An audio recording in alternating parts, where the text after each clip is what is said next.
So we're going to do a couple of lightning round questions. These are yes or no answers, and then we're going to move on to some other questions and begging your indulgence. Could we go with 1 minute answers to kind of pick up the pace a bit? So these are lightning round questions. I'm going to start with Candace on the first question.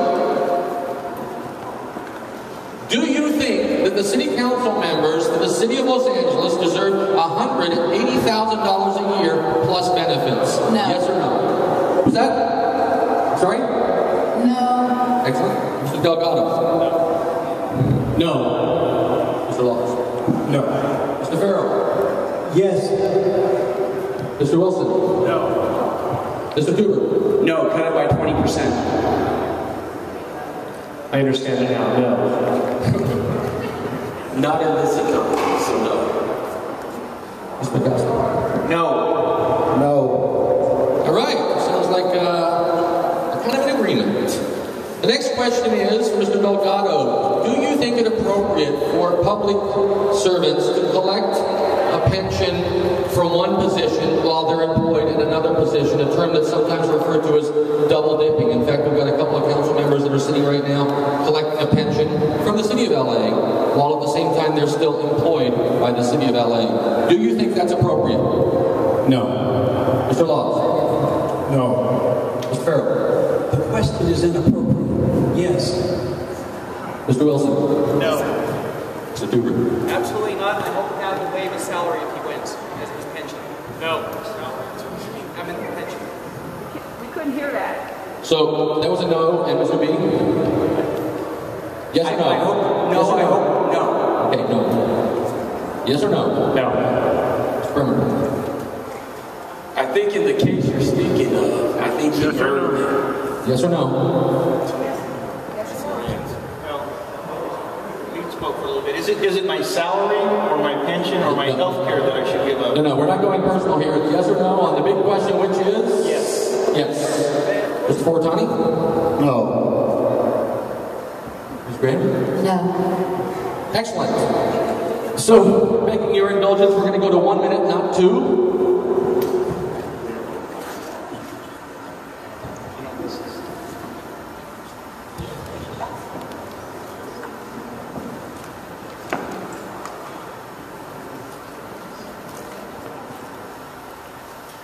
And we're starting with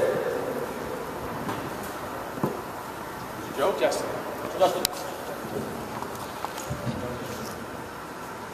Justin, one of the important things in our neighborhood is the ability to get around, and yet the Metro is cutting service, the city of LA is cutting dash service. It's becoming tougher and tougher to find mass transit that works. What would you do as city council about that? This is the 1 minute response, correct? Yes, 1 minute. Well, one of the things is that we have to make sure we put someone on the Metro board who's fighting for our district. What they're doing is what they call consolidating lines. And the reason why I know this is because I was actually riding the 446 from San Pedro to City Hall to go to work and catching the blue line. So it's a big inconvenience. When our district 1 in 4 is living in poverty and we are not a mobile district, we have to make sure we fight for these lines to connect our district and not cut them. So one of the things that you have to implement with that is, again, is the triage system that we were explaining in the beginning. It's based off of need. We need public transportation in CD15. Other districts may not need that. So therefore, we have to reallocate those same resources in order to get what we deserve. Thank you very much. Mr. Costa, our mayor went all the way to Washington, D.C. to seek support for the 3010 Transit Initiative. It's promising to bring billions of dollars to the streets now, thousands of jobs, and yet he came back after getting rebuffed in his last round of meetings. Do you think the city of LA is putting too much emphasis on the 3010 plan, and how would you pitch it differently to bring that money to the streets of LA? No, I think the mayor's right on this issue, at least. I think he's absolutely right that now's the time to build the infrastructure that we need. It's good on several levels. We need the jobs certainly right now. We need the mass transit right now, not 30 years from now, but as soon as we can build it. And I'm with him on this. I would continue. I'd use the bully pulpit of the council office, CD15, to lobby for it in Washington and any place else that I could. I'm a big proponent of mass transit. We've got to get people out of their cars. We've got to get them taking buses and light rail. I want light rail that serves all of CD15, including all the way down to Wilmington and San Pedro. And I would absolutely join the mayor in this effort at least. Excellent. Thank you. Mr. Fortani, in a recent survey by Bikeside, 70% of the respondents said that the streets of LA are simply not bicycle friendly. How is it that you are going to ensure that people are safe walking the streets of LA and riding their bicycles on the streets of LA? What are you going to do to make the city of LA a pedestrian and bicycle friendly community? A group of young people in Watts came to me and said, Mr. Fultani, how come they have great bike lanes in West LA, but we don't have them here in Watts? I think we have to not only designate them, but also do the education, because bicycle riding, and I hope that old adage that once you learn how to bike, you still can ride a bicycle, because I want to get on one myself. It's healthy, it's a good economic way of moving around, it's also a good way in terms of looking at the environment. Young people are leading the way. We have to make sure that bicycle paths are part of transportation throughout Los Angeles. Much. Ms. Graham, it has been suggested that gang activity has been declining for several years, but yet seems to be on the rise again. How will you deal with the ongoing gang violence in Watts? This situation for me is a very personal one. My mom was the founder of the Teenage Workshop in Northern California. My mom and my dad helped to desegregate Reno, Nevada. At that time, the Boys and Girls Club, not the Boys and Girls Club, but the original place that they gambled was the Chinaman's Club in Reno. My mom's dream, which I'm taking on, and I'm taking on the fight of Martin Luther King and other great people, that we should be able to live in harmony together. I feel that fighting and that destruction against your brother person is not accepted. I'm trying, and through the city council, to bring everybody together to where we will never have to deal with colors, Crips, the gang violence again. How I decided to handle this, my mother had an idea, which is established with the Boys and the Girls Club, getting kids, getting younger people off the streets. That's step number one. Hold on. Just 1 minute. No, Thank you. You'll have closing comments when you pick up anything we can cover. I'm sorry, I got a big mouth. Thank you. Mr. Delgado, an open door policy to the public is imperative if we're going to move forward together. What steps will you take to ensure that communication lines stay open? That's great. If anybody has my card here, the number one thing that I listed on the back of it was accountability. This is what I believe is the most important thing I can do as your councilman leader. I believe my office should be open to anybody at any time. We got to go through the process of getting appointments, but I believe in accountability. I'm a God-fearing man, and I believe that the city of Los Angeles should also be accountable for what we do as people, as your servants. We are here in a position to serve the community. We are here to serve, and I look forward to, and I wrote here as councilman, having an open door policy would be a vital policy in order to keep our office accountable, transparent, and accessible to the cities we serve. That's what I stand on, and that's what I believe in, and I believe in an open door policy. Excellent, thank you. Mr. Wilson, is it reasonable for us to believe... I'm sorry, Mr. Law.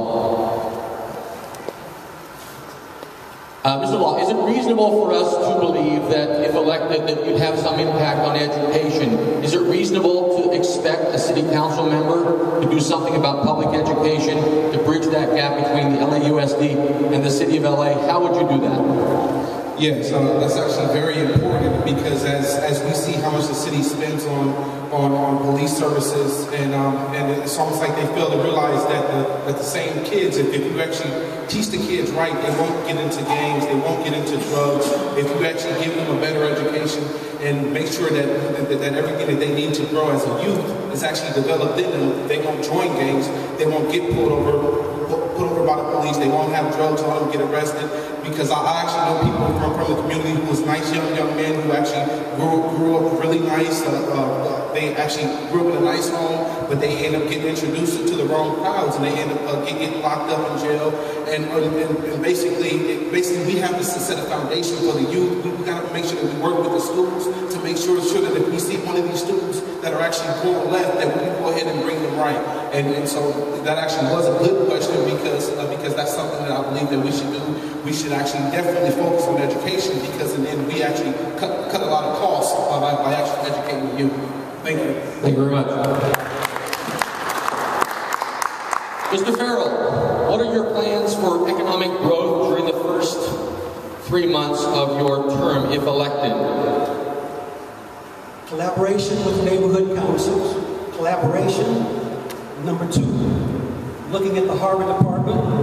Number 3, through collaboration with neighborhood councils and the president of Harbor College, reaching out to the district's many small and mid-sized businesses, specifically asking them to move forward their budgets in terms of early hires.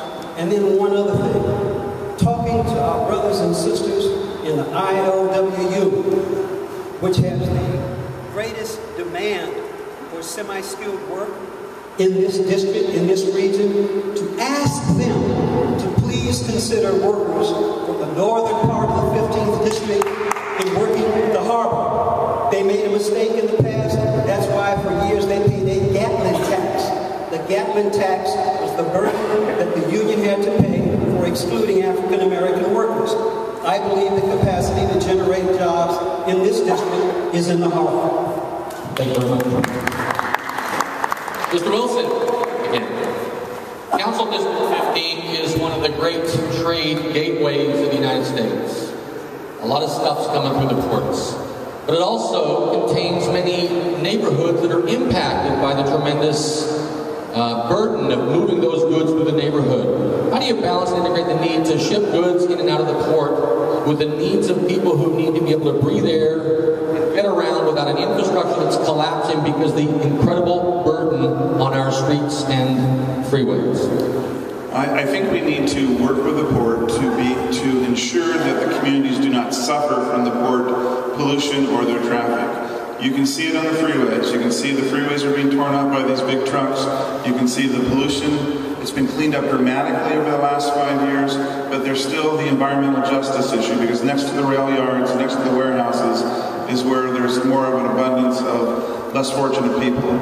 I think we've made a big progress in the last 6 years. We now have a community benefits program in the port where when a terminal is going to expand, they need to negotiate a benefits package to help the community. One of the things that Mr. Farrell has said earlier is exactly right. This community suffers from the port but doesn't get any of the benefits. And I think working with the neighborhood councils and the communities, we can change that action in the port. And as Mike suggested earlier about redevelopment money can be coming in from some port projects that we can do. The community should not have to suffer. The jobs should be shared equally and the benefits of the port should be shared. Thank you. Excellent. Thank you.